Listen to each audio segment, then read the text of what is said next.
اعوذ باللہ من الشیطان اللعین الرجیم بسم اللہ الرحمن الرحیم رب اشرح لی صدری ویسر لی امری واحلل عقدۃ من لسانی یفقہوا قولی ان اللہ وملائکتہ یصلون علی النبی یا ایہا الذین آمنوا صلوا علیہ وسلموا تسلیما اللہم صل علی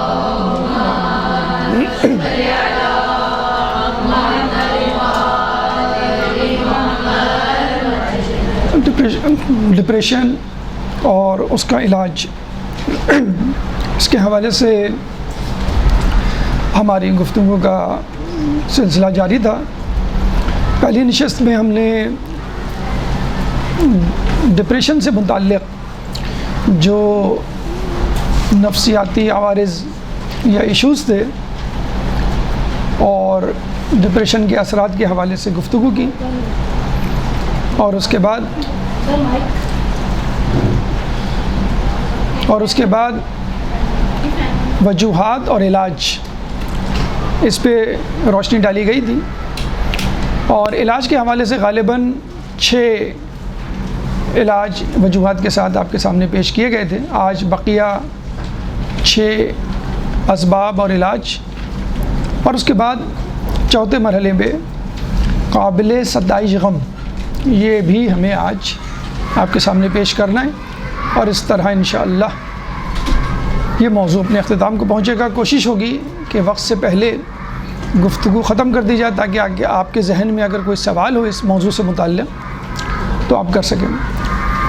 تو وجوہات اور علاج، یہ مرحلہ آپ کے سامنے تھا، اور اس میں غالباً 6 وجوہات اور علاج آپ کے سامنے پیش کیے گئے تھے۔ نمبر 1 خواہش، نمبر 2 کوتاہی، نمبر 3 حسد، نمبر 4 ناراضگی، نمبر 5 اور 6 اظہار وجہ غم اور بے صبری۔ آج بقیہ 6 وجوہات اور علاج آپ کے سامنے پیش کیا جائے گا، اس کے بعد چوتھا اور آخری مرحلہ قابل ستائش غم۔ 7ویں وجہ اور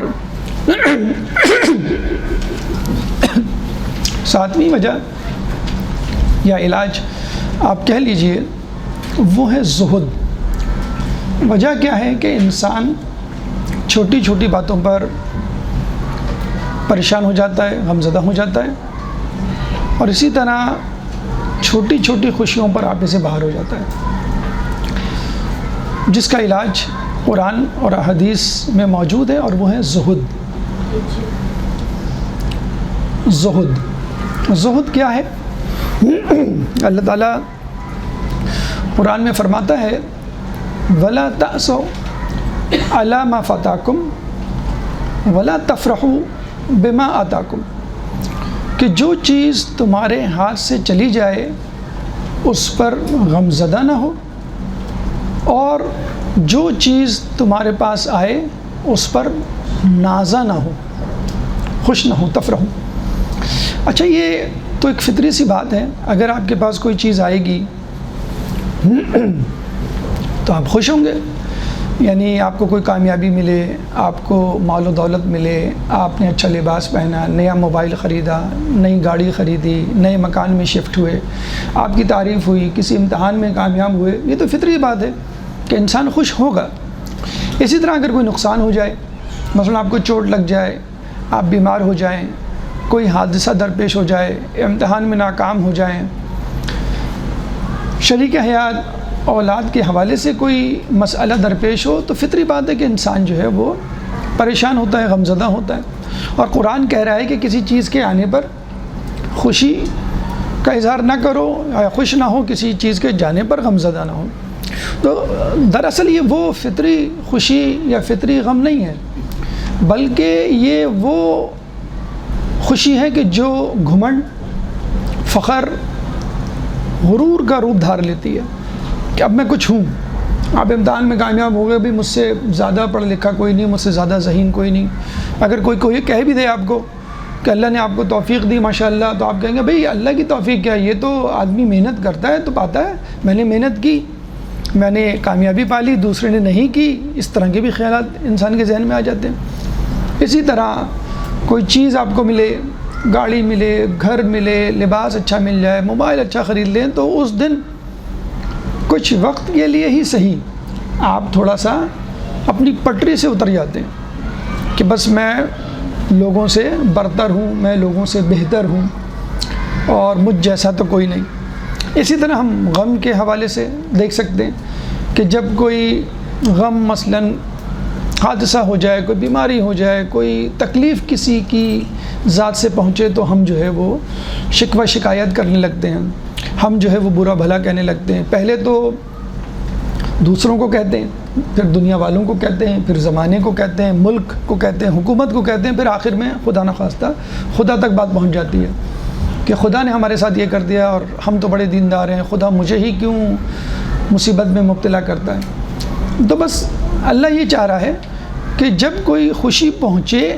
تو اپنے آپ کو کنٹرول کرو، شکر خدا بجا لاؤ، گھمنڈ میں مبتلا نہ ہو۔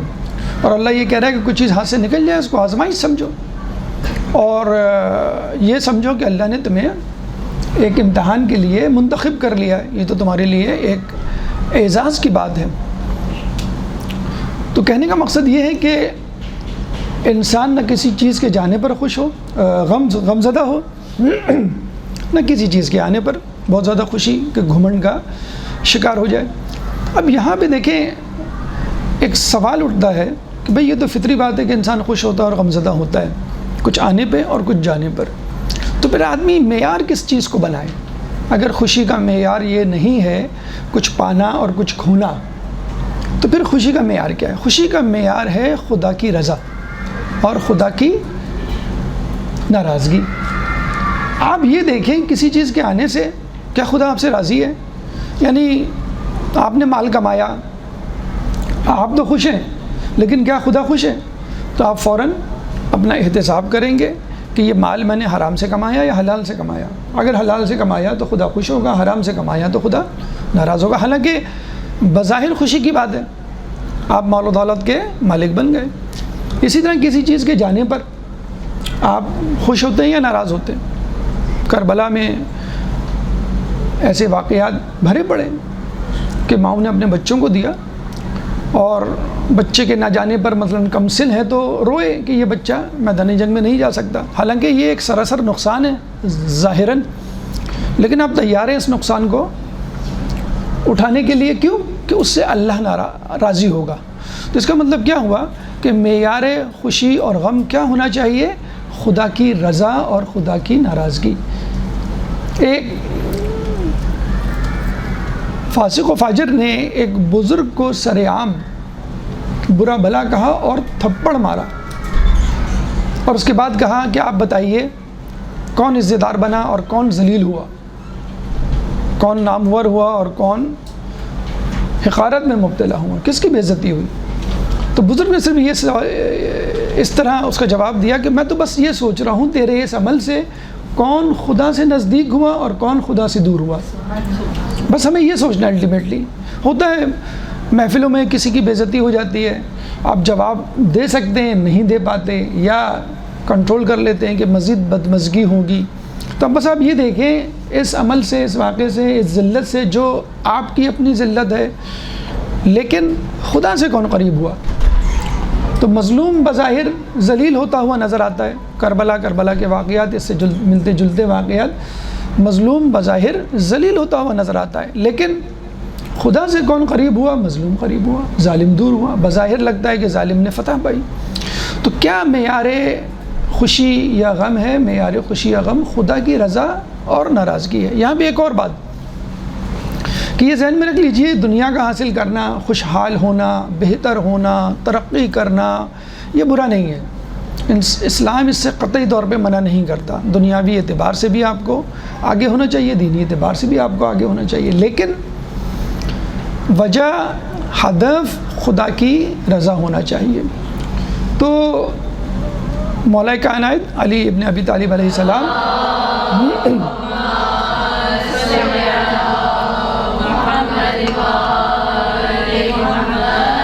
فرماتے ہیں کہ زہد یہ نہیں کہ تم چیزوں کے مالک نہ بنو، بلکہ زہد یہ ہے کہ چیزیں تمہاری مالک نہ بنو۔ تو اب اس میں یہ بات نکل گئی کہ امیر ہونا غلط ہے، ترقی کرنا غلط ہے کیا، دنیا کے پیچھے بھاگنا غلط ہے؟ قطعی غلط نہیں ہے، لیکن اس بھاگ دوڑ میں آپ اپنے واجبات کو نہ بھولیں، اس بھاگ دوڑ میں آپ خدا کی رضا کو نہ بھولیں، اس کمانے میں اور اس ترقی کی دوڑ میں حلال و حرام کی تمیز کو نہ بھولیں، یہ سب سے اہم کام ہے۔ تو دنیا میں اس طرح رہو جیسے کشتی پانی میں، جب تک کشتی پانی کے اوپر ہوتی ہے محفوظ ہوتی ہے، جب پانی کشتی میں آ جاتا ہے تو وہ ڈوب جاتی ہے۔ تو دنیا یعنی دولت، مال، عزت، مقام، مرتبہ جب آدمی کی جیب میں ہوتا ہے، جب آدمی کے کنٹرول میں ہوتا ہے تو آدمی راست پر ہوتا ہے، جب اس کے سر میں سما جاتا ہے اور اس کی عقل میں فطور آ جاتا ہے اس مال، دولت، جاہ و جلال یا مقام و منصب کی وجہ سے، تو پھر وہ زہد کو ہاتھ سے چھوڑ بیٹھتا ہے۔ تو ہر حال میں سلیمان علیہ السلام جیسی بادشاہت بھی مل جائے تو بھی آپ کو خدا کو یاد رکھنا ہے، یا آپ کی تمام عمر زندان میں گزر جائے تو بھی خدا میں یاد رکھتا ہے۔ چھٹے امام صادق آل محمد امام جعفر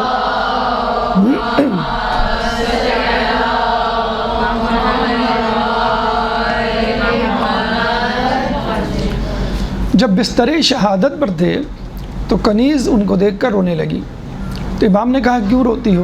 اس نے کہا آپ کی حالت زار دیکھ کر۔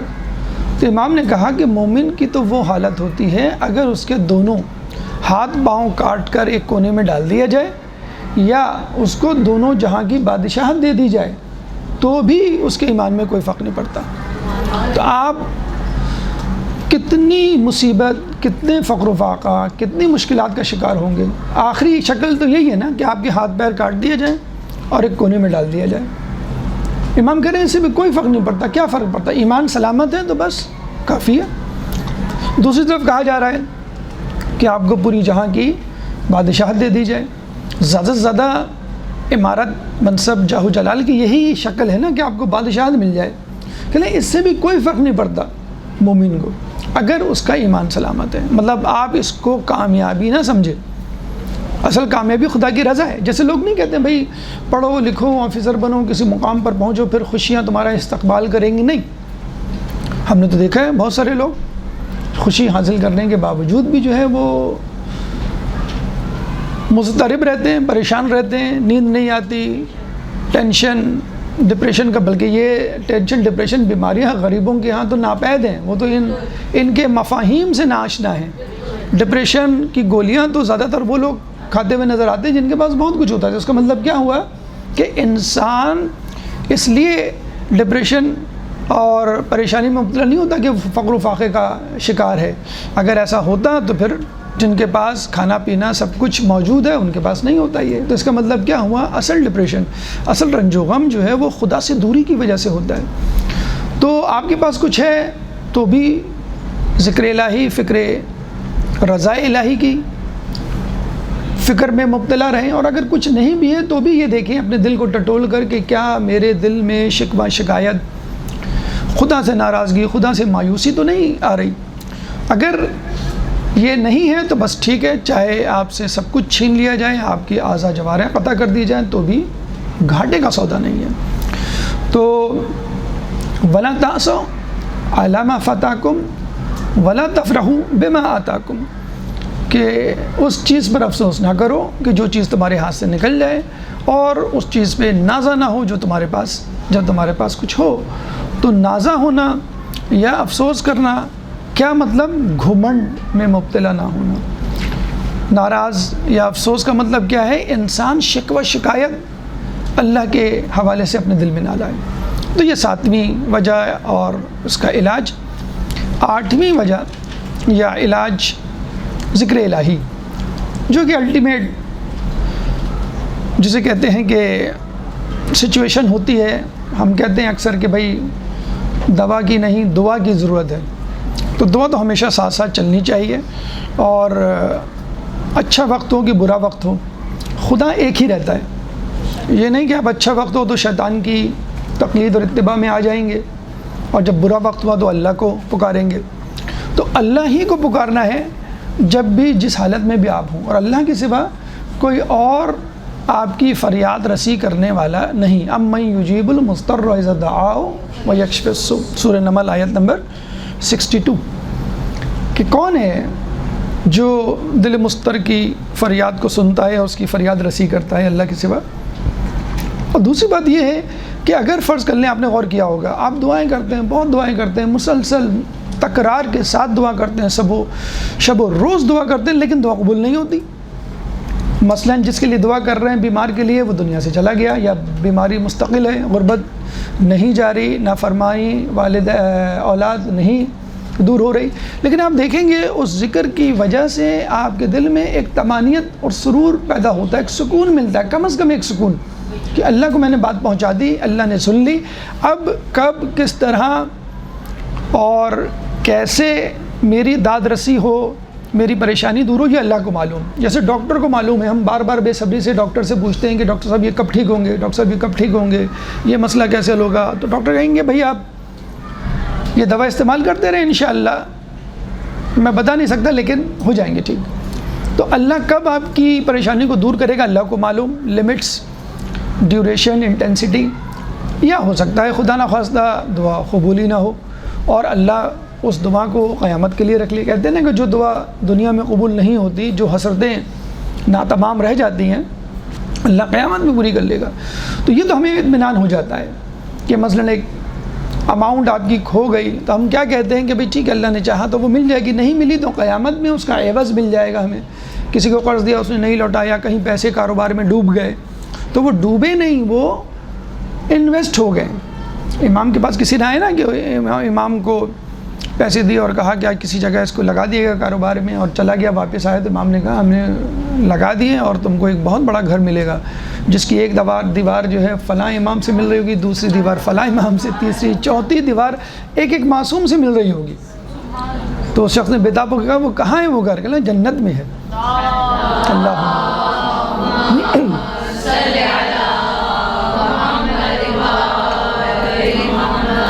تو یہ ہے وہ انویسٹمنٹ.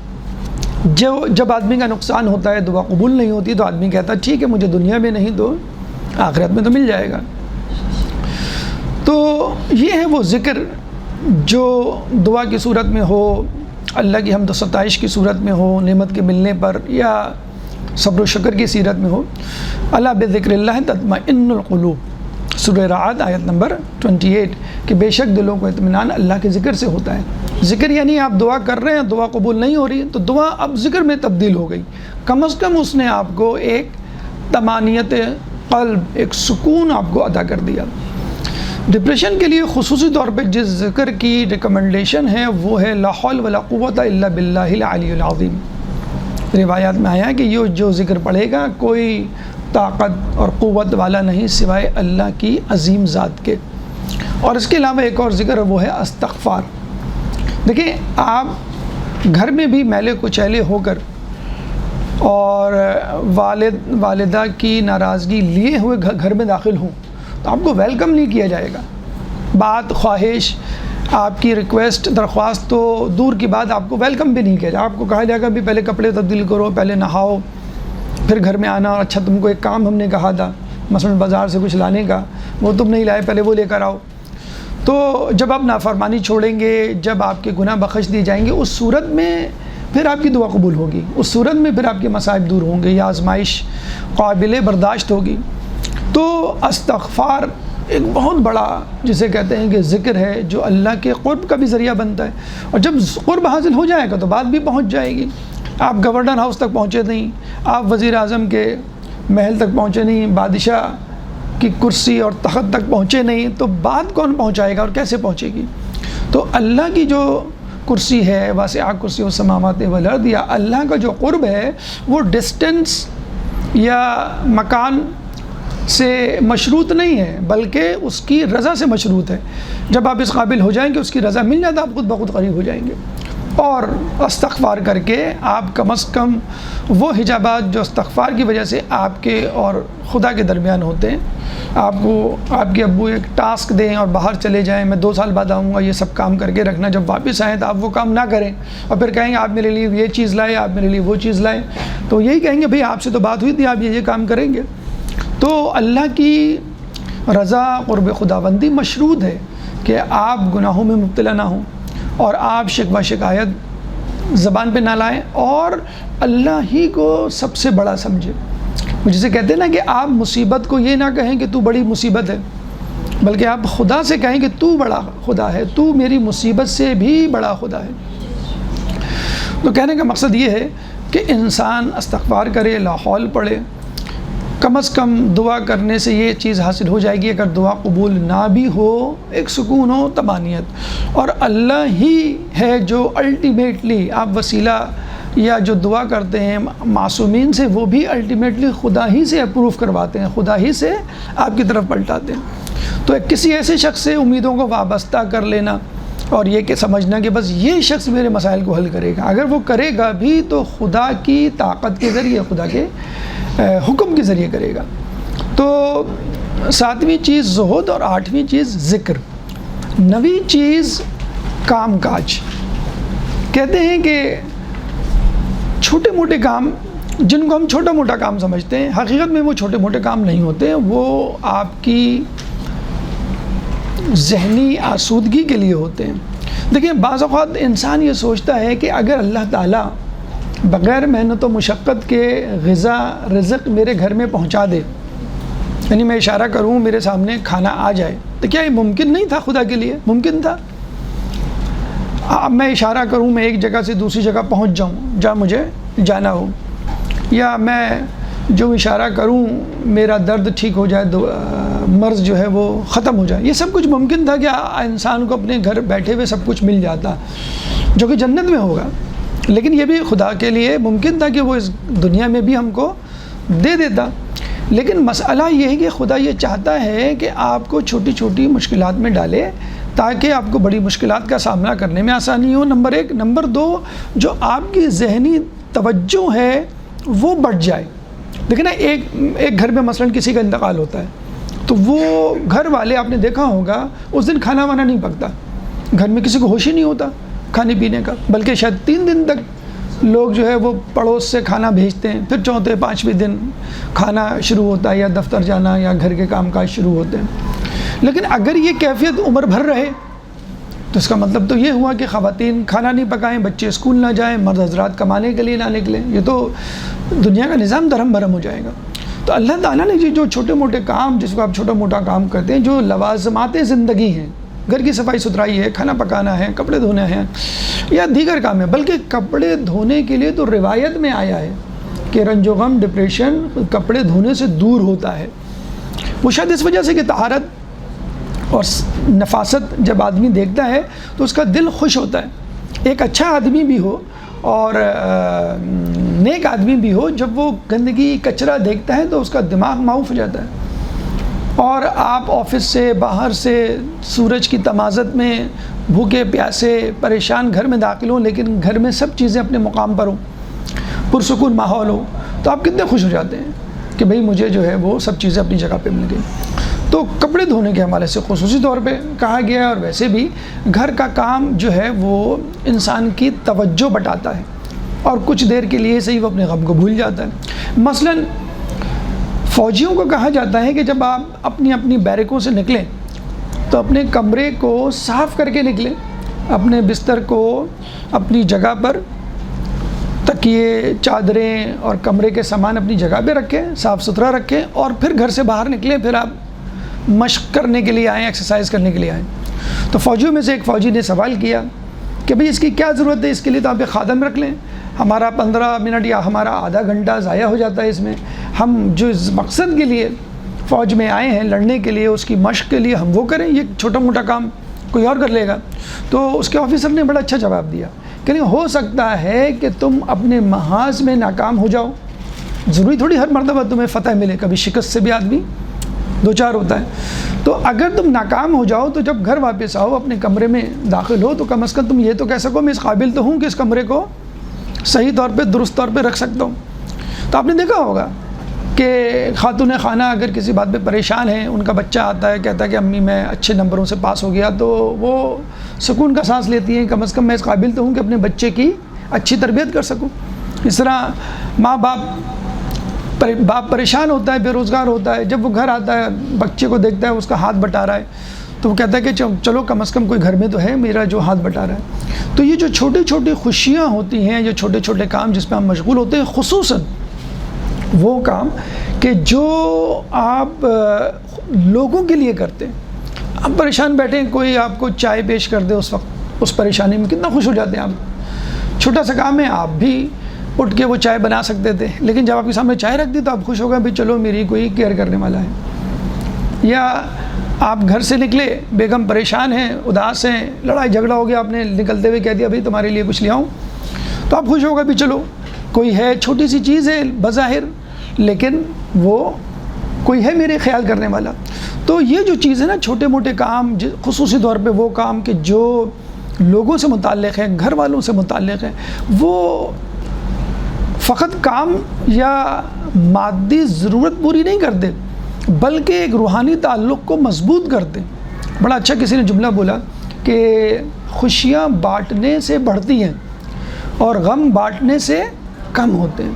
آپ دیکھ لیے میت آتی ہے گھر میں، 2-4 افراد ہوتے ہیں، کتنی بھاری میت ہوتی ہے آپ کے لیے۔ جب محلے والے جمع ہو جائیں، تجہیز و تکفین و غسل، تمام معاملات میں آگے بڑھ بڑھ کے کام کریں، آپ کو تسلی تو آپ کو کتنی خوشی ہوتی ہے۔ حالانکہ یہ کام آپ بھی کر سکتے ہیں یا کروا سکتے ہیں، لیکن جب محلے والے دوست احباب آتے ہیں تو آپ کا غم ہلکا ہو جاتا ہے، یعنی جو غم تھا اس کی شدت کم ہو جاتی ہے۔ اب آئیے دوسری طرف، خوشی ہوتی ہے، سالگرہ مثلاً کسی کی ہے، کوئی بھی نہیں آئے، آپ اکیلے بیٹھے کیک کاٹ رہے ہیں، تو آپ کو مزہ آئے گا، چاہے وہ کتنا قیمتی کیک ہو، کتنی آپ نے اس پہ جو ہے آمدنی اپنی خرچ کر دی ہو، لیکن جتنے لوگ زیادہ آئیں گے اتنی خوشی ہوگی۔ کتنی خوشی سے ہم بتاتے ہیں فلاں میں شادی میں تو وہ بھی آئے جن کی ہمیں توقع ہی نہیں تھی، وہ تو بڑے مصروف ہوتے ہیں، یا وہ بھی آئے جن سے ہمارے تعلقات خراب تھے، ان کو تو ہم نے کبھی دیکھا ہی نہیں اپنی کسی محفل میں، اور وہ آ گئے۔ تو خوشیاں بانٹنے سے بڑھتی ہیں اور غم بانٹنے سے کم ہوتے ہیں۔ اور یہ چھوٹے موٹے کام، کوئی بڑے تحائف نہیں، چھوٹی چھوٹی چیزیں، چھوٹی چھوٹی جسے کہتے ہیں باتیں، جن سے ہم ایک دوسرے کو تسلی اور دلاسا دے سکتے ہیں۔ تو کام کاج انسان کی اٹینشن ڈائیورٹ کرتے ہیں، کام کاج خصوصی طور پہ جن کا تعلق دوسروں سے ہوتا ہے اس سے محبت میں اضافہ ہوتا ہے۔ اس کے بعد جو چیز آتی ہے وہ ہے غذا۔ غذا میں جو سب سے اہم چیز ہے وہ ہے سب سے پہلے رزق حلال، اس کے بعد خصوصی طور پہ غذائیں جیسے کہ انگور یا سیاہ انگور کے بارے میں امام سے روایت ہے کہ جو یہ کھائے گا اس سے رنج و غم یا ڈپریشن جو ہے وہ دور ہوگا۔ 11ویں چیز طہارت۔ ویسے تو روایت میں واضح طور پہ جو لفظ استعمال ہوا ہے سر دھونے کا، کہ سر دھونے سے ڈپریشن دور ہوتا ہے، لیکن مجموعی طور پہ جو علماء کی ریکمنڈیشن ہے اسلامی حوالے سے وہ یہ ہے کہ طہارت، غسل اور وضو کا اہتمام۔ جو انسان نجس رہے گا، آپ نے دیکھا ہوگا نجاست کی حالت میں، نجاست کیا، اگر آپ کے کپڑے بھی گندے ہو جائیں، نجس نہ ہوں، تو آپ کو ایک الجھن ہوتی ہے، ایک پریشانی ہوتی ہے، اور وہ کپڑے آپ تبدیل کر لیں، غسل کر لیں اور وضو بھی کر لیں تو انسان جو ہے پاک و طاہر ہو جاتا ہے۔ ابھی بات ہوئی تھی استغفار کی، کہ استغفار جو ہے انسان کو رنج و غم سے دور کرتا ہے۔ تو خود رسول اکرم صلی اللہ علیہ وآلہ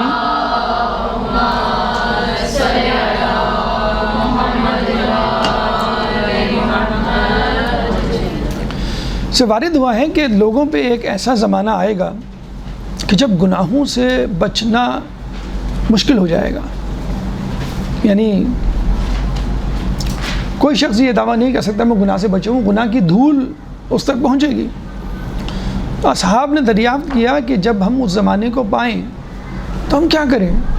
تو رسول نے کہا تم ہر وقت باوضو رہنا۔ تو یہ گناہوں سے بچنے کی بھی ایک ترکیب ہے کہ جو اللہ سے قریب کر سکتی ہے، اور ایک طہارت و پاکیزگی۔ دیکھیں ہم وضو کیوں کرتے ہیں؟ نماز پڑھنے کے لیے۔ ہم وضو کیوں کرتے ہیں؟ قرآن پڑھنے کے لیے۔ اکثر آپ نے دیکھا ہوگا وضو کر کے نکلے کوئی سامنے ہو تو کیا پوچھتا کہ نماز پڑھ رہے ہیں آپ کو ذکر کرنا ہے، کوئی دعا پڑھ رہے ہیں، کوئی تلاوت کر رہے ہیں، تو آپ کیا کہتے ہیں کہ نہیں میں تو ویسے ہی۔ تو اس کا مطلب یہ ہوا کہ وضو جو ہے وہ نیکیوں کے لیے ہوتا ہے۔ اگر آپ نیکی نہیں کر رہے، کم از کم آپ گناہ سے دور رہیں گے، کیا آپ نے اس لیے گناہ کیا تھا کہ آپ موسیقی سنیں؟ آپ نے اس لیے گناہ کیا تھا کہ آپ غیبت کریں؟ آپ نے اس لیے گناہ کیا تھا کہ آپ بد نظری کریں؟ آپ نے اس لیے گناہ کیا تھا کہ آپ احانت مومن کا مرتکب ہوں؟ تو باوضو ہونا آپ کو نیکیوں کی طرف رغبت دیتا ہے. اگر نیکیوں کی طرف رغبت نہیں بھی دیتا، نیکی نہیں بھی کر رہے، آپ دیکھیے گا آپ کی سوچوں میں ایک طہارت ہوگی، آپ کی سوچوں میں کینہ پروری نہیں ہوگی، سوء ظن نہیں ہوگا کہ فلاں نے ہمارے ساتھ یہ کر دیا یہ کر دیا. آپ جو ہے پازیٹیو اپروچ رکھیں گے اپنے معاملات اور اپنی زندگی کے حوالے سے. طہارت. 12ویں چیز جو کہ جدید نفسیات کے حوالے سے ہے، اور وہ ہے NLP ٹیکنیک جو بتائی جاتی ہے نفسیات کے حوالے سے. اگر اس کو بھی استعمال کر لیا تو کوئی قباحت نہیں، کیونکہ آپ دوا تو استعمال کرتے ہیں اپنے مرض کے لیے، اس کے لیے دعا بھی کرتے ہیں. تو نیورو لنگوسٹک پروگرامنگ ایک جدید نفسیات ہے کہ جس میں ہم لوگوں کو امیجنیشن یا انڈرسٹینڈنگ اپنی بیماری کے حوالے سے وہ ڈیولپ کرواتے ہیں ویسے، اور ایک پاورفل امیجنیشن کی عادت ڈلواتے ہیں. دیکھیں علم کیا ہے؟ صور الاشیاء فی العقل. علم کیا ہے؟ کسی چیز کا، کسی شے کا تصور آپ کی عقل میں ابھرے، پاپ اپ ہو، فلیش ہو اور سامنے آئے. جیسے میں آپ کو کہتا ہوں درخت، تو درخت آپ کے ذہن میں ایک فلیش لائٹ، ایک بلب کی طرح سامنے آئے گا. میز، فوراً ایک میز کا ہیولہ سامنے آئے گا. کسی امام کا بھی نام لی جائے، کچھ نہ کچھ، حالانکہ آپ نے دیکھا نہیں ہے لیکن کچھ نہ کچھ ہیولہ، نورانی چہرہ جو ہے وہ آپ کے سامنے آتا ہے. تو اسی طرح اگر آپ اپنی امیجنیشن کو پاورفل بنائیں تو نفسانی امراض سے آپ چھٹکارا حاصل کر سکتے ہیں. مثلاً ایک ٹیکنیک جو NLP میں ہم استعمال کرتے ہیں وہ ہے ایگزٹ فرام اٹ، یعنی اس سے باہر نکلو. یعنی جو آپ کی سوچ ہے، جو سوء ظن ہے، جو کینہ ہے، جو خوف ہے، اس سے باہر نکلو. Exit from it. دیکھیں ہوتا کیا ہے، اگر کوئی شخص کسی ماضی کے واقعے کی وجہ سے ڈپریشن میں مبتلا ہے تو وہ اس واقعے کے بارے میں بار بار سوچتا رہتا ہے. مثلاً میری فلاں جگہ جو بے عزتی ہو گئی، یا فلاں حادثہ ہو گیا جو ابھی تک مجھ سے چمٹا ہوا ہے اور میرے ذہن سے لگا ہوا ہے، اور وہ یاد میرے ہاتھ سے، میرے ذہن سے نہیں محو ہوتی. تو ہوتا کیا ہے، وہ واقعہ آپ اپنے طور پہ دہراتے ہیں. اچھا، اس کے لیے ضروری بھی نہیں ہے سائیکالوجسٹ یا ڈاکٹر یا استاد یا بزرگ یا کوئی بھی شخص جو آپ کے سامنے بیٹھا ہے آپ کی ہیلپ کر رہا ہے اس کو آپ بتائیں. کچھ واقعات ایسے ہوتے ہیں، پرسنل ہوتے ہیں، خاندانی ہوتے ہیں، آپ بتانے سے بھی گریز کرتے ہیں، شرماتے ہیں. تو ہم کہتے ہیں ٹھیک ہے آپ نہ بتائیں، آپ اس واقعے کے بارے میں سوچیں اور اسٹیپ بائی اسٹیپ سوچیں کہ آپ کہاں گئے تھے، کس سے ملے تھے، کیا آپ نے کہا تھا، اس نے کیا جواب دیا تھا، پھر کیا ہوا، پھر کیا ہوا. آپ سوچیں، فقط سوچیں ان اسٹیپس کو. اور جو آخری اسٹیپ ہے، مثلاً فلاں شخص نے آپ کو دھکے دے کے باہر نکالیا، فلاں شخص نے آپ کو برا بھلا کہہ کے کہا نکل جاؤ میرے گھر سے، مثلاً اس آخری منظر کو پاز کر دیں، روک دیں. جیسے ٹی وی پہ اور یوٹیوب پہ یا انٹرنیٹ پہ ہم پاز کا بٹن دبا کے اس کو پاز کر دیتے ہیں نا، اس کو پاز کر دیں. اور اس کے بعد اس اسکرین کو، آپ نے دیکھا ہوگا کہ منیمائز کا آپشن ہوتا ہے انٹرنیٹ پہ، منیمائز اسکرین چھوٹی ہوتی چلی جاتی ہے. تو آپ اپنے ذہن میں اس اسکرین کو، اس تصور کو، اس منظر کو چھوٹا کرتے چلے جائیں. اتنا چھوٹا کر لیں کہ وہ جگہ، وہ کمرہ، وہ مقام ایک قفس، ایک لاک، ایک پنجرے کی صورت اختیار کر جائے. جیسے ایک پرندہ کسی پنجرے سے نکلنے کی کوشش کرتا ہے اور بالآخر وہ نکل جاتا ہے. جگہ یا سوراخ یا دروازہ یا کھڑکی بہت چھوٹی ہوتی ہے لیکن وہ اس میں سے نکل جاتا ہے. تو آپ یہ کوشش کریں کہ آخری منظر چھوٹا سے چھوٹا، مختصر سے مختصر ہوتا چلا جا رہا ہے اور آپ اس سے نکلنے کی کوشش کر رہے ہیں اور اب بالآخر آپ اس سے نکل جاتے ہیں. 4-5 مرتبہ کہتے ہیں اس عمل کو دہرائیں. جو سائیکالوجسٹ ہے وہ دہرائیں یا خود آپ اپنے طور پہ دہرائیں، اپنے طور پہ بھی آپ دہرا سکتے ہیں. تو یہ چیز جو ہے معاون ہوتی ہے آپ کے لیے اس واقعے کو بھلانے سے. آپ اس واقعے کو، یہی ہوتا ہے اصل تو یادیں یا وہ واقعات، وہ حادثات ہوتے ہیں جو آپ جملے ہوتے ہیں جو گونج رہے ہوتے ہیں، مثلاً فلاں نے یہ کہہ دیا تھا. تو یہ ایک طریقہ ہے NLP technique, exit from it. ایک اور ٹیکنیک، یہ تو ماضی کے حوالے سے ایک ٹیکنیک ہو گئی. ایک اور ٹیکنیک جو فی الحال یعنی آپ جس سے دو چار ہیں، مثلا ایک شخص ہے آفس میں، اس کو یہ ٹینشن ہے، ڈپریشن ہے کہ میرا جو باس ہے وہ میری بے عزتی کرتا رہتا ہے، مجھے روزانہ آفس میں بلاتا ہے، مجھ سے سارا حساب کتاب پوچھتا ہے اور پھر کہتا ہے تم انیفیشینٹ ہو، تم یہ ہو، تم وہ ہو، اور میں کچھ بول بھی نہیں پاتا. بہت ساری چیزیں ایسی ہوتی ہیں جو غلط فہمی پر مبنی ہوتی ہیں. تو اس کے لیے ایک اور ٹیکنیک ہوتی ہے اسی سے ملتی جلتی، ابو اٹ آل، یعنی اس چیز سے اپنے آپ کو بلند کرنا. تو ہوتا یہ ہے کہ آپ جس چیز سے ڈرتے ہیں، جو شخص آپ پہ غلبہ پانے کی کوشش کرتا ہے، وہ شخص بھی ہو سکتا ہے، کوئی جانور بھی ہو سکتا ہے جسے آپ ڈر رہے ہوتے ہیں، حشرات الارض بھی ہو سکتے ہیں. تو آپ اس کے سامنے کھڑے ہیں اور آپ اپنے آپ کو بڑا کر رہے ہیں، مسلسل بڑا کر رہے ہیں. جیسے بوتل کا جن نہیں ہوتا، جب نکلتا ہے بوتل سے تو چھوٹا ہوتا ہے اور پھر وہ بڑا ہوتا چلا جاتا ہے، اتنا بڑا ہوتا ہے کہ آپ ڈر جاتے ہیں. پھر وہ آپ سے پوچھتا ہے کہ کیا چاہیے آپ کو، پھر آپ اس کو بتاتے ہیں. تو آپ اتنے بڑے ہو جائیں، اتنا بڑا کر لیں اپنے آپ کو کہ سامنے والا خود آپ سے پوچھے اور آپ سے سجیسشن مانگے، مشورہ مانگے، اور پھر وہ آپ کی چیزوں پر. بوتل کا جن تو جن خود عمل کر رہا ہوتا، وہ شخص پھر آپ کی باتوں پر عمل کرے، کیوں کہ آپ نے اپنے آپ کو بڑا ثابت کر دیا ہے. اچھا، پریکٹیکلی بھی یہ ہوتا ہے، آپ کسی کو سمجھاتے ہیں جو آپ کی بات نہیں سمجھتا ہے، تو 2-3 مرتبہ سمجھانے پر وہ بات سمجھ جاتا ہے، کہتے ہیں ہاں یہ بات آپ نے پہلے کیوں نہیں بتائی، اگر آپ پہلے بتا دیتے تو میں آپ پہ ناراض نہیں ہوتا. یہ پریکٹیکلی بھی گفتگو سے بھی آپ نے دیکھا ہوگا، یہ مسئلہ حل ہو جاتا ہے. گھر میں بھی کوئی آپ پہ ناراض ہوا، آپ نے بتا دیا بھائی مسئلہ یہ نہیں تھا، یہ تھا. کوئی دروازہ کھٹکھٹا رہا، آپ نہیں کھول رہے، تو آنے والا کہتا بھی اتنے دیر سے کھڑا ہوں، بھائی میں نماز پڑھ رہی تھی اس لیے جو ہے مجھے جو آواز تو آئی لیکن میں نہیں آ سکی. یا فون پہ کوئی بات کر رہا ہوتا ہے، کوئی فون کر رہا ہوتا ہے. تو کہنے کا مقصد یہ ہے کہ آپ اپنے آپ کو اتنا بڑا ظاہر کریں سائیکالوجیکلی، ذہنی طور پہ، کہ سامنے والا کہے کہ نہیں یہ مجھ سے بہتر جانتا ہے اور جو میں اس کو سمجھ رہا ہوں. لوگ عموماً آپ کو انڈر اسٹیمیٹ کر رہے ہوتے ہیں اور آپ بھی بھیگی بلی بن رہے ہوتے ہیں. اس کا مطلب یہ نہیں کہ آپ اپنی ناجائز باتوں کو منوائیں یا ناجائز طریقے سے اپنے آپ کو بڑا ثابت کروائیں، فلاں کا نام لے کے بھئی میں فلاں خاندان سے ہوں، یا فلاں صاحب مجھے جانتے ہیں، یا فلاں کی وجہ سے آپ جو ہے مجھے چھوڑ دیں.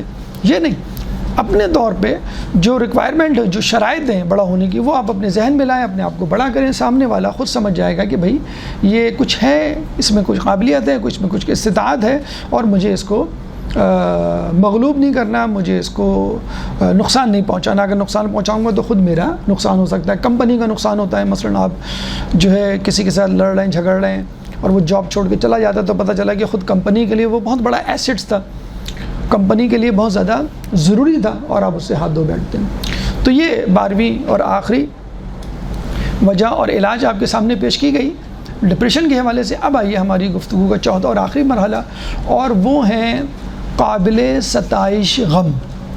یعنی وہ ڈپریشن جو کہ ریکوائرڈ ہے، مطلوب ہے اللہ کو.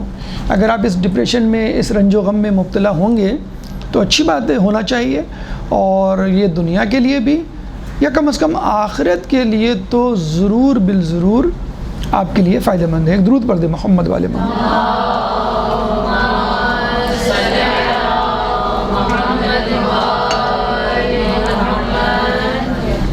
سب سے پہلے تو دیکھیں، یہ سمجھ لیجئے کہ صرف اور صرف ایک قسم کا غم ہے کہ جو دائمی ہے اور ہمیشہ کے لیے ذلت و رسوائی کا سبب ہے. جو بھی اس غم سے چھٹکارا پانے کی کوشش کرے گا، اللہ تعالیٰ اس کو اس غم کی طرف پلٹا دے گا، اور یہ غم خدا کی ناراضگی کا سبب بنتا ہے، جس کی وجہ سے اس غم کا کوئی علاج نہیں ہے. اور وہ کون سا غم ہے جس کا تذکرہ اللہ تعالیٰ نے سورہ حج آیت نمبر 22 میں کیا ہے کہ کلما ارادوا ان یخرجوا منہا من غم اعیدوا فیہا. کلما ارادوا، کہ جو لوگ ارادہ کریں گے ان یخرجوا، اس سے نکلنے کا، تو اللہ کیا کرے گا؟ منہا من غم، اس غم سے اس کو وہاں پلٹا دیا جائے گا. اعیدوا فیہا، جس کا اس سے وعدہ کیا گیا ہے. سورہ حج آیت نمبر 22.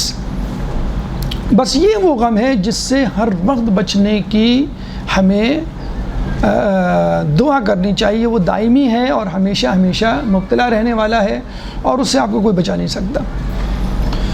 اچھا، اب آئیے ان غموں کی طرف جو ریکمینڈڈ ہیں، جو تائید الہی لیے ہوئے ہیں اور جس میں اللہ کی رضا شامل ہے، اور وہ ہے اللہ سے ملاقات کا غم، اللہ سے خوف کا غم، ایسی چیز، ایسے کام کو کرنے کا خوف کہ جس میں اللہ کی ناراضگی شامل ہو، وصال یار جسے کہتے ہیں نا، وصال یا فراق الہی۔ شہزادی کونین جناب سیدہ فاطمہ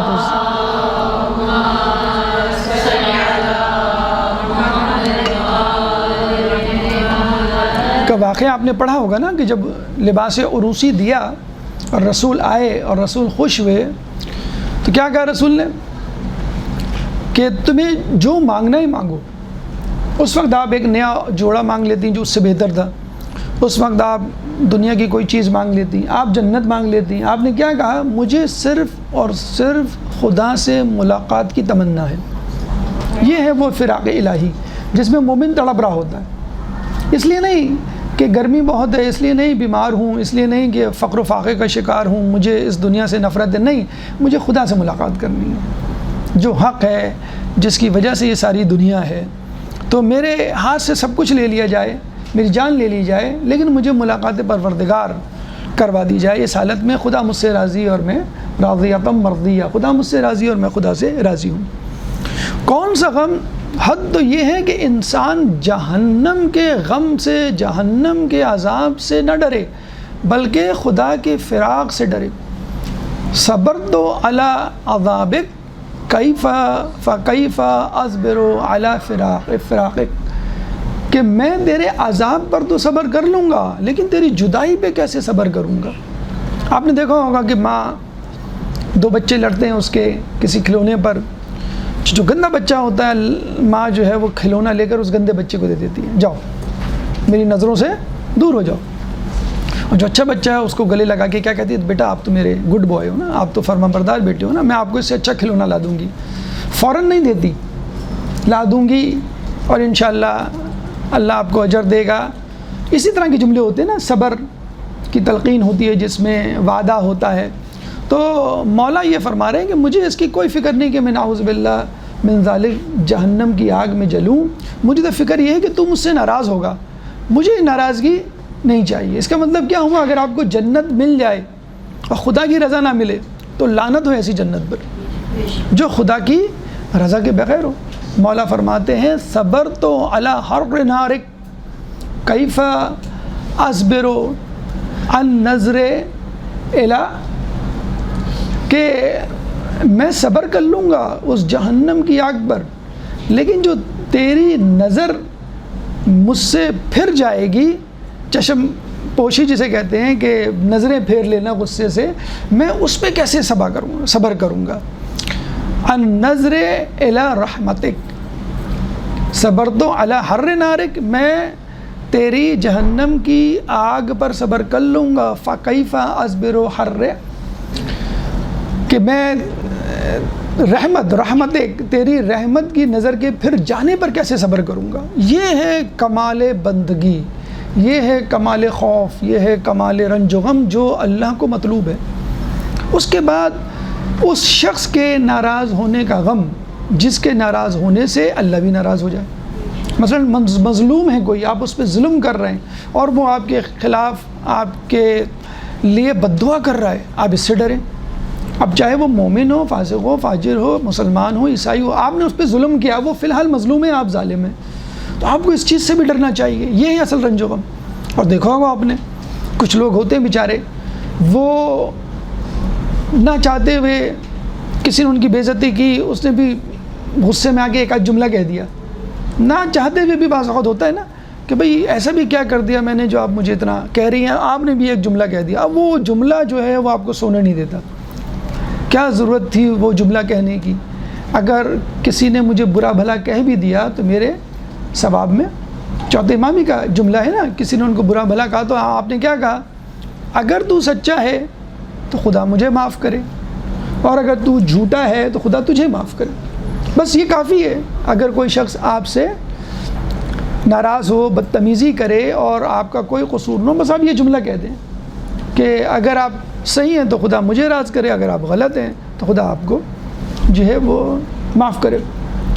تو بعض اوقات ہوتا ہے کہ آپ دن بھر کیا بعض اوقات مہینوں پریشان رہتے ہیں کہ میں نے وہ جملہ کہا کیوں، اور وہ جملہ ایسا ثبت ہو جاتا ہے بیچارے کسی کے ذہن میں، کسی کی آپ بے عزتی کرتے ہیں، بعض اوقات تو بہت سارے جملے ہم بھول بھی جاتے ہیں۔ تو کہنے کا مقصد یہ ہے کہ اللہ سے فراق، یعنی اللہ سے ملاقات کا غم، کہ بس کب ملاقات ہوگی، میں ملنا چاہتا ہوں۔ جیسے بچہ ہے، اس کا باپ باہر سے آ رہا ہے، تو سچی محبت کرنے والا اپنے باپ کو دیکھ کے خوش ہوگا، اور جھوٹی محبت کرنے والا ان تحفوں سے خوش ہوگا جو باپ اس کے لیے لایا ہے۔ اکثر اب بابا کہتے ہیں نا کہ امریکہ سے آ رہے ہیں، دبئی سے آ رہے ہیں، باہر سے آ رہے ہیں، بیٹا آپ کے لیے کیا لاؤں؟ تو بچے کہتے ہیں کہ فلاں چیز لائیں، فلاں چیز لائیں۔ ایک بچہ یا بچی، لڑکی عموماً بیٹیاں کہتے ہیں بابا آپ خود آ جائیں، بس یہی کافی میرے لیے۔ تو صبر تو علی عذابک فکیف اصبر علی فراقک، میں تیری فراق، میں تیری جدائی پہ صبر نہیں کر سکتا۔ یہ ہے وہ اصل رنج و غم، خدا سے ملاقات، خدا سے ناراضگی کا خوف، یا کوئی آپ سے ناراض ہو جائے تو آپ کو ڈر لگے یہ خدا سے میری شکایت نہ کر دے۔ یہ جو ہے غم اللہ کا جو ہے مطلوب غم ہے، جس میں مبتلا رہنے سے انسان بہت آگے چلا جاتا ہے، یعنی سالوں کا سفر وہ راتوں میں طے کر لیتا ہے۔ تو اس غم کے حوالے سے کچھ نکات آپ کے سامنے پیش کر رہے ہیں۔ پہلا نکتہ، اہمیت، قابل ستائش غم جو ریکمینڈڈ ہے، ضروری ہے۔ اہمیت کیا ہے؟ اہمیت یہ ہے کہ خدا نے عیسیٰ علیہ السلام کو وحی کی اور کہا، اے عیسیٰ، اگر لوگ، جب بیکار لوگ ہنسنے میں مصروف ہوں تو تم رنج و غم کی سلائی کا سرما اپنی آنکھوں میں لگا لو۔ اللہ یہ نہیں کہہ رہا کہ بیکار لوگوں میں نہ بیٹھو، اللہ یہ بھی نہیں کہہ رہا تم ہنسو مت، اللہ یہ کہہ رہا ہے کہ تم لوگ فضول باتوں میں، لہو و لعب میں مصروف ہو، تم رنج و غم کا سرما۔ کون سا رنج و غم؟ یہی خدا کے سامنے مجھے ان تمام باتوں کا جواب دینا ہے جی جو یہاں ہو رہی ہیں، اگر میں ان کے ساتھ شامل ہوں۔ خدا کے سامنے مجھے اہانت مومن کا، غیبت کا جواب دینا ہے۔ تو تم اپنی آنکھوں میں رنج و غم کا سرما لگا لو۔ بیکار لوگوں سے ملنے جلنے سے بند قطع تعلق کرنے کا بھی نہیں کہہ رہا اللہ۔ جب بیکار لوگ باتیں کر رہے ہوں تو وہاں سے اٹھ جاؤ، چلے جاؤ۔ کیوں؟ بیکار لوگ اور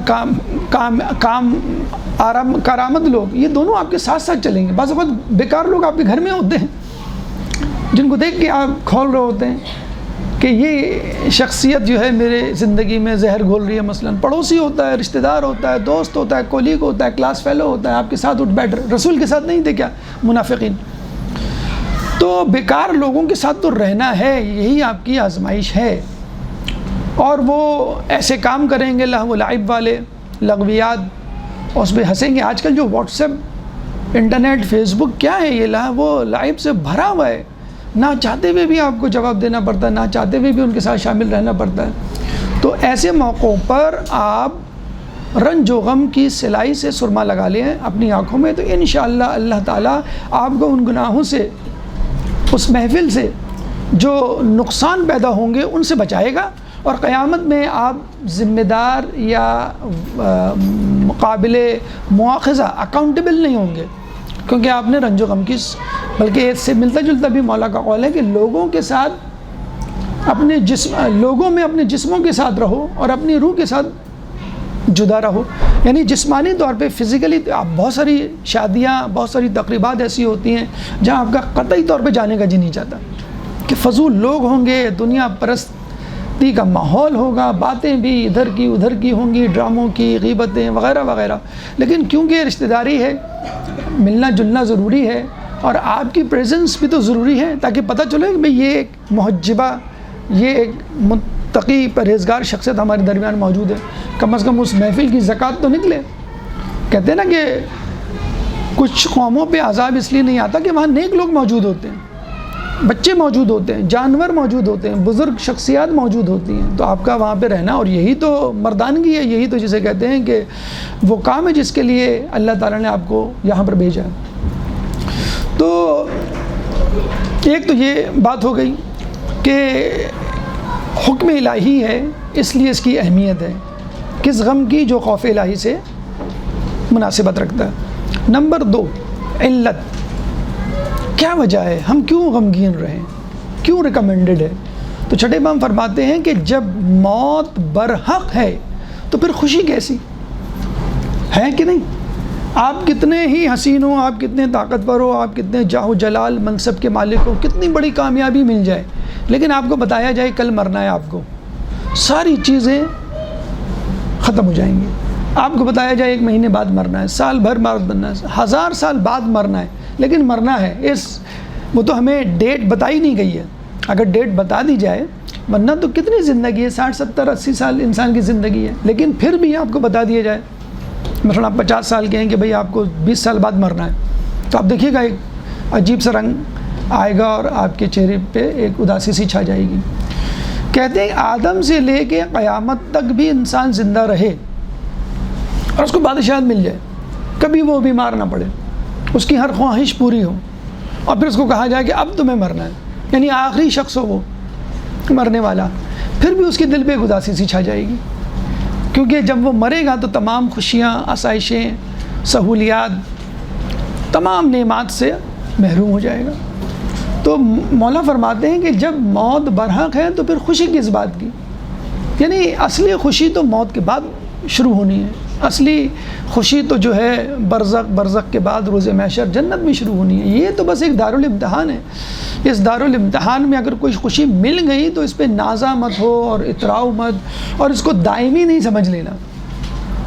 کوئی بھی چیز آپ کو ملتی ہے، لباس ہو، موبائل ہو، سواری ہو، گھر ہو، کوئی تعریفی کلمات ہوں، آپ دیکھیے گا چند دنوں کے، چند مہینوں کے، چند سالوں کے ہوتے ہیں، اور پھر بدستور ضعف، بدستور کمزوری، بدستور اس کو زوال آنے لگتا ہے، اور بالآخر وہ چیز آپ سے محروم ہو جاتی ہے، اور ایک وقت آتا ہے کہ خود آپ اس دنیا سے محروم ہو جاتے ہیں. تو جب موت برحق ہے تو پھر خوشی کیسی؟ یہ آپ ذہن میں رکھ لیں تو آپ کو رنج و غم کا فلسفہ سمجھ میں آ جائے گا. نمبر 3 فضیلت. اس رنج و غم کی جو ریکمنڈڈ ہے، تائید الہی کے ساتھ ہے، اس کی فضیلت کیا ہے؟ نمبر 1 علامت مومن. حدیث میں ہے کہ مومن غمگین حالت میں صبح کرتا ہے، غمگین حالت میں شام کرتا ہے، اور یہ مومن کی نشانی ہے، مومن ہونے کی علامت ہے. صبح غمگین حالت میں کرتا ہے، دیکھتا ہے لوگوں کو اللہ تعالیٰ کی نافرمانی کر رہے ہیں، اپنے آپ پر نگاہ ڈالتا ہے، آج میری نماز شب ہوئی کہ نہیں ہوئی، نماز فجر ہوئی کہ نہیں ہوئی، تلاوت قرآن کیا نہیں کیا، حلال حرام سے محفوظ رہا کہ نہیں رہا، کہیں نہ کہیں غلطی ہو جاتی ہے یا کم از کم کوئی کمی رہ جاتی ہے، اس کا ایک غم رہتا ہے. اس کو اسی کا ایک غم رہتا ہے کہ میں نے نماز میں توجہ کیوں نہیں کی، اور توجہ اور خشوع خضوع سے کیوں نہیں پڑھی نماز. ایک بچہ جو شہید ہوا تھا کسی زمانے میں ایران میں، تو اس کی ڈائری ایک ہوتی ہے، کچھ لوگوں کو ڈائری لکھنے کا شوق ہوتا ہے، تو وہ اپنی ڈائری لکھتا ہے اور کہتا ہے کہ آج میں فٹ بال کھیلنے گیا اور میں نے گول مارا، جب گول مارا تو مجھے خوشی ہوئی، اس میں تھوڑا سا تکبر آ گیا تھا، یہ نہیں آنا چاہیے تھا. دیکھیں اس طرح مومن اپنی باتوں پر کڑھتا ہے کہ میرے دل میں تکبر کیوں آیا. کسی نے کہتے ہیں نا کہ مومن کے لیے کراہیت ہے تعریف، تو کسی نے آپ کی تعریف کر دی، واہ واہ ہوگی، اس پہ بھی آپ کو ٹینشن ہو جاتی ہے کہ میں خوش ہو گیا، کیا مجھ میں گھمنڈ تو نہیں پیدا ہوا، تکبر تو نہیں آ گیا. مومن غمگین حالت میں صبح کرتا ہے، غمگین حالت میں شام کرتا ہے. کہ آج گھر میں جب لوٹا ہوں تو بہت سارے گناہوں کو لے کے داخل ہوا، جتنی نیکیاں کرنی تھی نہیں کر سکا، فلاں کی مدد کر سکتا تھا میں مدد نہیں کر سکا، یا اتنے گناہوں کو دیکھا ان کو نہیں مٹا سکا. گھر میں بہت سارے کام ایسے ہیں جو میں کر سکتا ہوں لیکن اپنی کوتاہی یا غفلت کی وجہ سے میں نہیں کر سکا. تو شب و روز وہ فکر میں رہتا ہے، جتنا علم حاصل کرنا تھا نہیں کیا، جتنی نیکیاں کرنی تھی نہیں کی، جتنا گناہوں سے بچنا تھا نہیں بچ پایا، جتنی ذمہ داریوں سے بجا آوری کرنی تھی وہ میں نے نہیں کی. مومن ہمیشہ غیر مطمئن رہتا ہے اپنی کارکردگی سے. یہ رسول بھی استغفار کیا کرتے تھے، لوگ کہتے تھے آپ بھی استغفار کر رہے ہیں، تو رسول کہتے تھے کیا میں اللہ کا شکر گزار بندہ نہ بنوں کہ اللہ نے مجھے جو مقام و مرتبہ حاصل کیا میں کم از کم اسی کا تو شکر ادا کروں اگر گناہوں سے استغفار نہ کروں. تو مومن غم کی حالت میں صبح کرتا ہے، غم کی حالت میں. اصحاب صفہ کا ایک صحابی رسول کے پاس آتا ہے اور رسول اس سے پوچھتے ہیں کیف اصبحتم، کہ تم نے کس حالت میں صبح کی؟ تو وہ کہتا ہے کہ اس حالت میں صبح کی کہ میں یقین کی حالت میں ہوں۔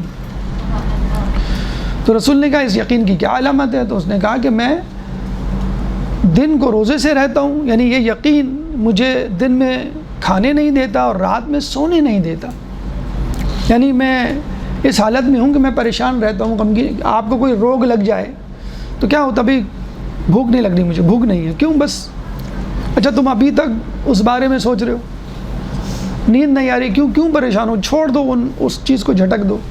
تو وہ جو یقین ہے، یقین جو ایمان سے بھی برتر ہے، حدیث میں آیا یقین ایمان سے بھی بہتر ہے۔ ایمان تو یہ کہ اللہ کے ایمان ٹھیک ہے ہم رکھتے ہیں، جنت دوزخ پہ ایمان ہے ہمارا ایمان، ملائکہ پہ ایمان بالکل ہے، قیامت پہ ایمان بالکل ہے، لیکن ویسا ایمان ہے جیسا ہونا چاہیے، جیسے آپ اس دیوار کو دیکھ رہے ہیں ویسا ایمان تو نہیں ہوتا لوگوں کو، تو اس کو ہم کہتے ہیں یقین۔ پوری کتاب ہے آیت اللہ دست غیب کی یقین پر۔ تو اس شخص نے کہا کہ یہ یقین مجھے دن میں کھانے نہیں دیتا اور رات میں سونے نہیں دیتا۔ تو اب آپ بتائیں اس یقین کی اور کیا علامت؟ رسول نے پوچھا کہ اس کی اور کیا علامت ہے؟ تو اس شخص نے کہا کہ یہ علامت ہے کہ میں آپ سے بات کر رہا ہوں لیکن آپ کے پیچھے دور جہنم کے شعلوں کو بھڑکتا ہوا دیکھ رہا ہوں۔ یہ ہے وہ رنج و غم کہ انسان جہنم کا تصور ذہن میں نہیں لاتا بلکہ جہنم کو اپنی آنکھوں سے دیکھ رہا ہوتا ہے۔ جو متقی پرہیزگار لوگ ہوتے ہیں ان کا ایمان دوسروں سے بہتر اس لیے ہوتا ہے کہ ان کو جہنم سامنے نظر آ رہی ہوتی ہے، اس لیے وہ پریشان ہوتے ہیں کہ ہم اس جہنم کی آگ میں تو نہیں جلیں گے۔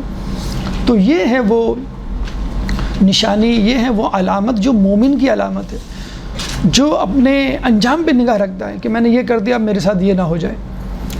پھر دوسری علامت کیا ہے؟ شعائر عارفین۔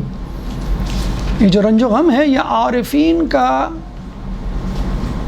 شعائر میں سے ایک شعائر ہے، علامت ہے، آیت جسے کہتے ہیں، نشانی ہے۔ حدیث میں آیا ہے کہ رنج و غم عارفین کا شعار ہے، شین عین الف، عارفین کا شعار ہے، یعنی کریکٹرسٹک فیچر جسے کہتے ہیں۔ اب عارف کسے کہتے ہیں؟ کسی عالم سے پوچھا گیا تو انہوں نے بتایا کہ عالم وہ ہے کہ جو ساحل سمندر پہ کھڑا سمندر کا نظارہ کرے، حکیم وہ ہے جو کشتی میں بیٹھ کر سمندر کی سیر کرے، اور عارف وہ ہے جو سمندر میں غوطہ لگا کر اس میں سے موتی چن کر لے کر آ جائے۔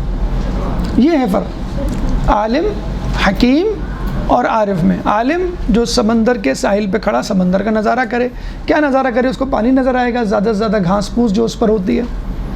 حکیم کون ہے؟ جو کشتی میں بیٹھ کر سمندر کی سیر کرے، وہ پانی کو اپنے سامنے سے دیکھے گا، ہاتھ بھی لگا سکتا ہے، مچھلیاں بھی پکڑ سکتا ہے، یعنی جو ساحل پہ کھڑا عالم ہے اس سے زیادہ وہ استفادہ کر رہا ہے۔ اور عارف کون ہے؟ جو غوطہ لگا کر سمندر کے اندر سے، سمندر کے خزانوں میں سے موتی چن کر لا رہا ہے، اس نے اور زیادہ استفادہ کیا۔ تو عارف سب سے آگے ہوتا ہے، لیکن یہ بھی جان لیجئے کہ پہلا مرحلہ علم کا ہے، پہلے آپ کو عالم بننا ہے، پھر آپ کو حکیم بننا ہے، اس کے بعد آپ کو عارف بننا ہے۔ یعنی اگر آپ کہیں گے میں ڈائریکٹ عارف بن جاؤں تو پھر شیطان آپ کو ہائی جیک کر لے گا، دو چار کرامات آپ کے ہاتھ میں آ جائیں گی اور آپ کہیں گی میں تو فلاں سے بہتر، میں تو فلاں سے برتر ہوں، اب مجھ سے بہتر کوئی نہیں۔ اور تاریخ اس بات کی گواہ ہے کہ جو لوگ تھوڑا سا آگے گئے معرفت کی منزل پر علم کے نہ ہونے کی وجہ سے وہ شیطان کے ہاتھوں اغوا ہو گئے۔ تو عارفین کا شعار ہے۔ نمبر 3، جو غمگین ہوتا ہے، یعنی حدیث کچھ یہ ہے کہ اللہ تعالیٰ غمگین دل کو اپنا دوست رکھتا ہے، یعنی حبیب الہی۔ جو حقیقی رنج و غم ہوتا ہے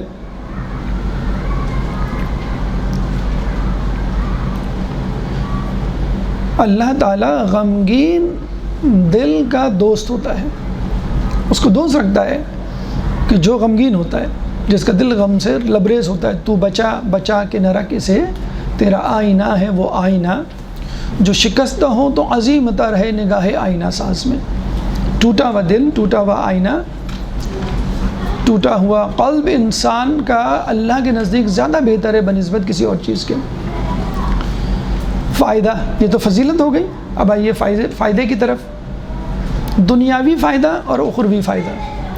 دنیاوی فائدہ کیا ہے؟ آپ نے ماہ رمضان میں یہ حدیث کئی مرتبہ سنی ہوگی کہ روزہ دار کی سانس تسبیح اور اس کا سونا عبادت. اب ایک حدیث یہ بھی سن لیجئے کہ جو ہمارے غم میں غمگین ہوتا ہے اس کی آہ بھی تسبیح ہوتی ہے اور اس کا رنج و غم عبادت ہوتا ہے. یعنی غم اہل بیت، جن مصائب سے اہل بیت گزرے ان کو سن کر، ان کو پڑھ کر، ان کو یاد کر کے اگر انسان کوئی غمگین ہوتا ہے، آہیں بھرتا ہے، تو وہ آہ اس کے لیے تسبیح ہے، اور اہل بیت کے غم کو اپنا غم سمجھنا وہ اس کے لیے عبادت ہے. اچھا، رمضان کے لیے تو جو حدیث ہے اس کے لیے تو آپ کو رمضان کا انتظار کرنا پڑتا ہے سال بھر، 1 مہینہ. اس کے بعد وہ رعایت، وہ اضافی ثواب آپ کے ہاتھ سے نکل جاتا ہے. لیکن یہ رنج و غم تو فقط ایام عزا سے مشروط نہیں ہے، یہ تو کسی بھی وقت آپ کے ذہن میں آ سکتا ہے. ضروری نہیں کہ آپ مجلس میں موجود ہوں، مصائب پڑھے جا رہے ہوں، تب آپ روئیں، یاد کریں. آپ اپنے گھر میں کسی بھی وقت بیٹھیں، عید کے دن بھی یہ رنج و غم آپ کو لگ سکتا ہے. تو جب بھی یہ رنج و غم آپ کے ساتھ لگے گا، آپ افسوس کریں گے تو آپ کی آہ تسبیح بن جائے گی، وہی رنج و غم آپ کے لیے عبادت کا درجہ حاصل کر جائے گا. اچھا، اخروی فائدہ کیا ہے؟ جب انسان اپنے غم میں مبتلا ہوتا ہے اور اس کا غم طویل ہو جاتا ہے تو اللہ تعالیٰ آخرت میں اس کی آنکھوں کو ٹھنڈا کرتا ہے اور اس کو قرار دہ جگہ دیتا ہے، یعنی قرار والی جگہ پر جگہ دیتا ہے، یعنی جنت پہ جگہ دیتا ہے. کیونکہ یہ شخص اپنے غم میں مبتلا رہا، پریشان رہا، شکایت اپنے دل میں نہیں لایا، ذہن میں، اور جب آخرت میں آئے گا اللہ تعالیٰ اس کی آنکھوں کو ٹھنڈا کرے گا اور جنت میں جو پرسکون جگہ ہے. یہ تک کہا گیا ہے کہ جب لوگ اپنا حساب کتاب دے رہے ہوں گے تو مومنین جنت کے دسترخوانوں سے مستفید ہو رہے ہوں گے. تو کون مومنین؟ جو دنیا میں رنج و غم میں مبتلا رہے، جنہوں نے صبر کیا، جنہوں نے اللہ تعالیٰ سے دعا کی، جنہوں نے نالہ و فریاد یا شکوہ شکایت نہیں کی. تو یہ دنیاوی اور اخروی فائدہ. اب آئیے اثرات یعنی دائمی فائدہ جس سے آپ کا مقام و مرتبہ بلند ہوتا ہے. حضرت داؤد علیہ السلام نے اللہ تعالیٰ سے دعا کی، اے اللہ، میں اپنے چہرے، بدن اور پاؤں کو تو ہاتھوں سے پانی سے دھوؤں، لیکن اپنے قلب کو کس چیز سے دھوؤں؟ کتنا خوبصورت سوال. اللہ نے جواب دیا، رنج و غم سے. تو جو آپ غسل کرتے ہیں، جو آپ وضو کرتے ہیں، کس سے کرتے ہیں؟ پانی سے. اگر آپ چاہیں کہ میرے دل سے دنیا کی یاد مٹ جائے، محو ہو جائے، میرا دل بھی گناہوں سے پاک ہو جائے، گناہوں کا خیال بھی تو دل کو آلودہ کر دیتا ہے نا، تو اس کو کس سے غسل دینا ہے، اس کو کس سے وضو کروانا ہے؟ رنج و غم سے. کون سا رنج و غم؟ خوف الہی، کہ جس کا ذہن میں جب خیال آتا ہے تو آدمی کانپنے لگتا ہے. چوتھے امام زین العابدین علیہ السلام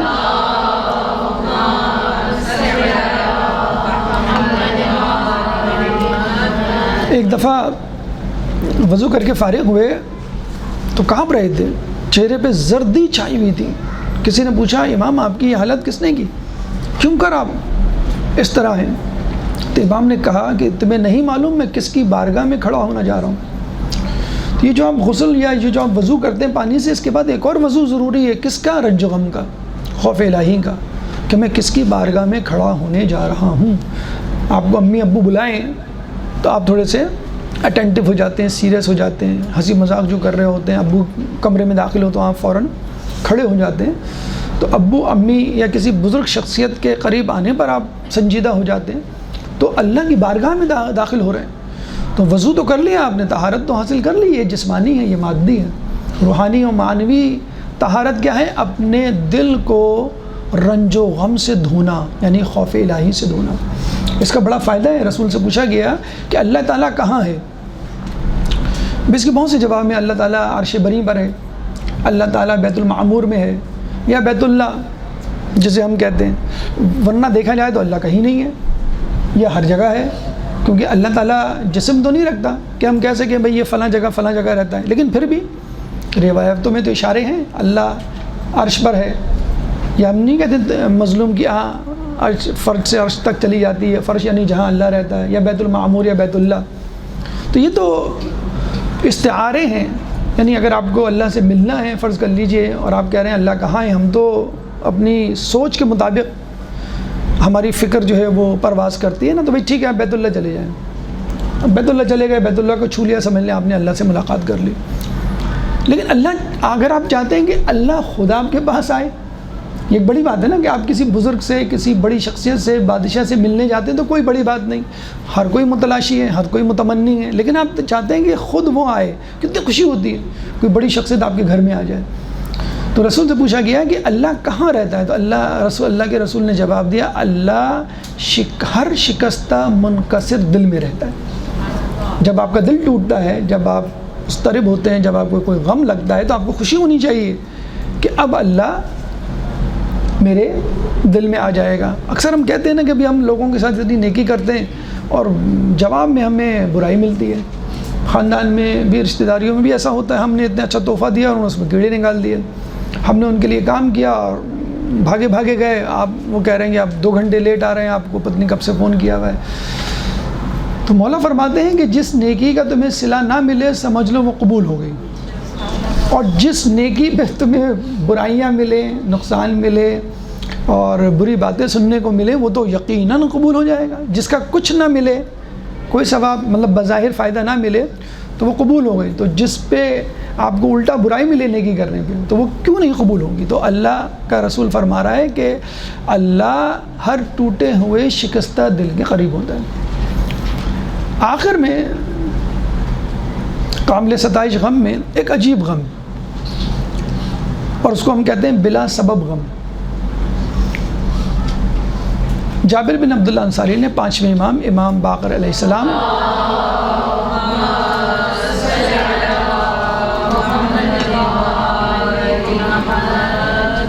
سے فرمایا، پوچھا کہ یا امام ایسا کیوں ہوتا ہے کہ بعض اوقات ہم بلا سبب رنج میں مبتلا ہو جاتے ہیں، کوئی وجہ بھی نہیں ہوتی، بیٹھے بیٹھے ایک دم سے. تو امام نے کیا عجیب جواب دیا کہ مومن بہشت کی مٹی سے بنا ہے اور بہشت کی روح اس میں داخل کی گئی ہے. چنانچہ اگر کوئی مومن کسی شہر میں رنج و غم میں مبتلا ہوگا تو دوسرا مومن اس کے رنج و غم کو محسوس کرے گا. اور کچھ ہوتا بھی ہے جس کو ہم چھٹیز بھی کہتے ہیں کہ مجھے آج دل میرا جو ہے وہ ڈوبے جا رہا ہے، کچھ ہوا ہے، کوئی مسئلہ ہے، فلاں کو فون کرو، فلاں کو فون کرو، آج مجھے خواب میں فلاں آئے تھے، عجیب سا محسوس ہو رہا ہے، کچھ کھانے کا جی نہیں چاہ رہا، فلاں کو بلاؤ. تو ایسا ہوتا ہے. کیوں ہمارا دل جو ہے وہ عراق میں ظلم کا شکار ہونے والے مومنین کے لیے جلتا ہے، یمن میں ذبح ہونے والے مومنین کے لیے، افغانستان میں مبتلا مومنین کے لیے، کوئٹہ میں کوئی شہید ہو جائے، کراچی میں اس کے مظاہرے، کیوں آدمی کا دل 1400 سال پہلے کربلا کا ایک واقعہ ہوا، آج بھی ہم یاد کرتے ہیں، لگتا ہے کہ بس ہمارے سامنے ہوا، بہت غصہ ہوتا ہے، بہت زیادہ تکلیف ہوتی ہے. تو یہ مومن کے لیے جو غم ہے وہ اس لیے ہے کہ ہم ایک ہی خاندان کے رشتہ دار، کزن اور جاننے والے، جان پہچانے والے ہیں، تو فوراً خاندان کیا، پاکستان سے گئے ہوئے 2 افراد کہیں مل جائیں غیر ملک میں تو ایک انسیت ہوتی ہے، شکل و جسامت، چہرہ، اعداد و اطوار، گفتگو ہم جیسی ہو تو ہم کہتے ہیں بھئی بہت خوشی ہوئی آپ سے مل کر. تو مومن ایک خاص مٹی بہشت اور روح سے مل کر بنے ہیں. تو ایک مومن اگر مضطرب ہوتا ہے، پریشان ہوتا ہے، دوسرا خود اس کو محسوس کرتا ہے، بشرطے کہ معرفت رکھنے والا مومن ہو. ورنہ تو گھر میں لوگ پریشان، رنج و غم میں مبتلا ہوتے ہیں اور گھر میں ہی دوسرے کو پتہ نہیں ہوتا بھئی یہ کسی تکلیف میں، کسی پریشانی میں. اس سے بھی بڑھ کر جو ہے ابو بصیر نے 6 امام صادق آل محمد امام جعفر صادق علیہ السلام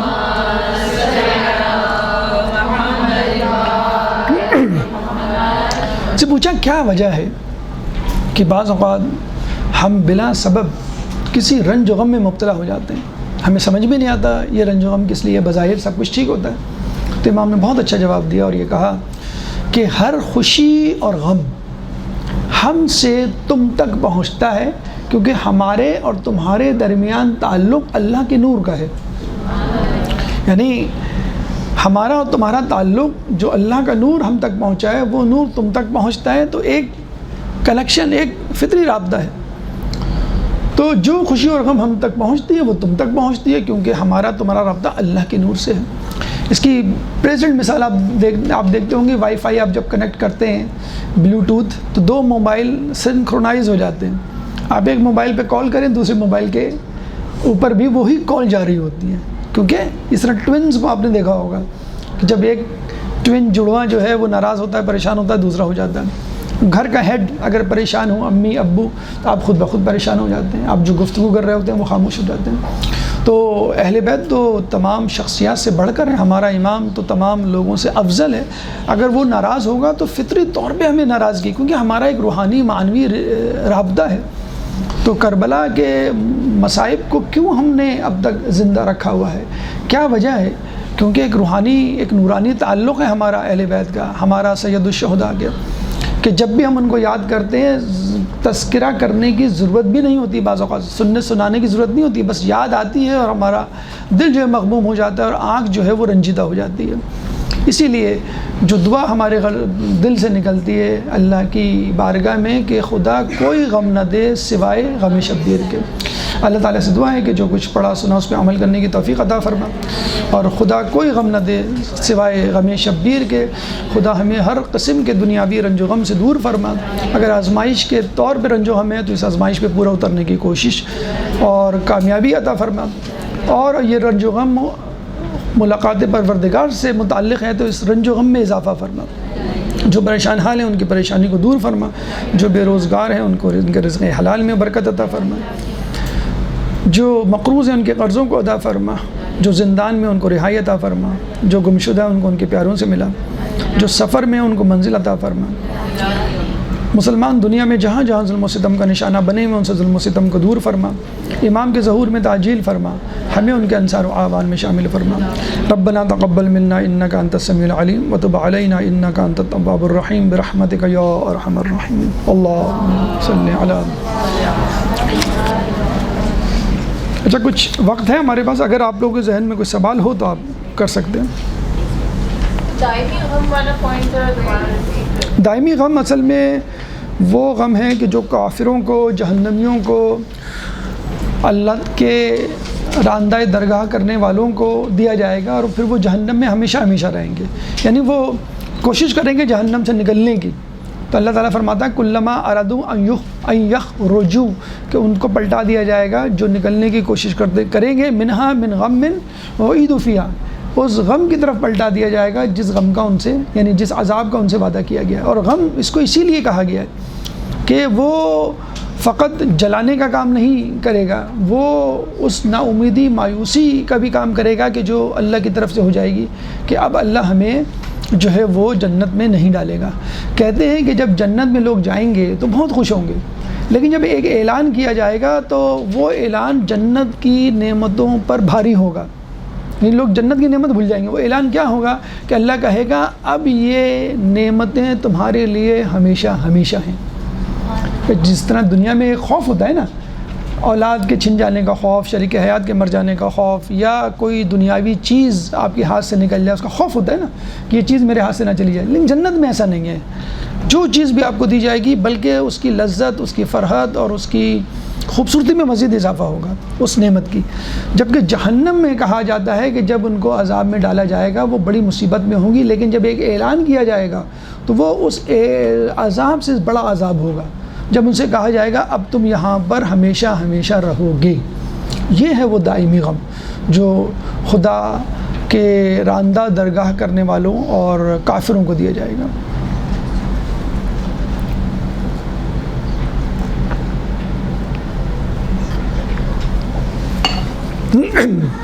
التماس دعائے صحت ہے. مسعود رضا، توسل فاطمہ، امرین کاظمی، تنویر کاظمی، کائنات، بشیر حیدر، تسبیح فاطمہ، آمنہ بیگم، محمد صالح. 3 مرتبہ ام یجیب المضطر پڑھ کے ان تمام لوگوں کے لیے صحت یابی کے لیے دعا کر دیجیے. بسم اللہ الرحمن الرحیم. ام یجیب المضطر اذا دعا ویکشف السوء، ام یجیب المضطر اذا دعا ویکشف السوء، ام یجیب المضطر اذا دعا ویکشف السوء. یا خدا جن لوگوں کی صحت یابی کے لیے دعا کروائی گئی ہے یا جو لوگ بیمار ہیں معنوی اور جسمانی اعتبار سے ان کی صحت ان کو واپس پلٹا دے، اور ہم تمام لوگوں کو گناہوں سے، صغیرہ گناہوں کی بیماریوں سے پاک فرما۔ ربنا تقبل منا انک انت السمیع العلیم وتب علینا انک انت التواب الرحیم برحمتک یا ارحم الراحمین۔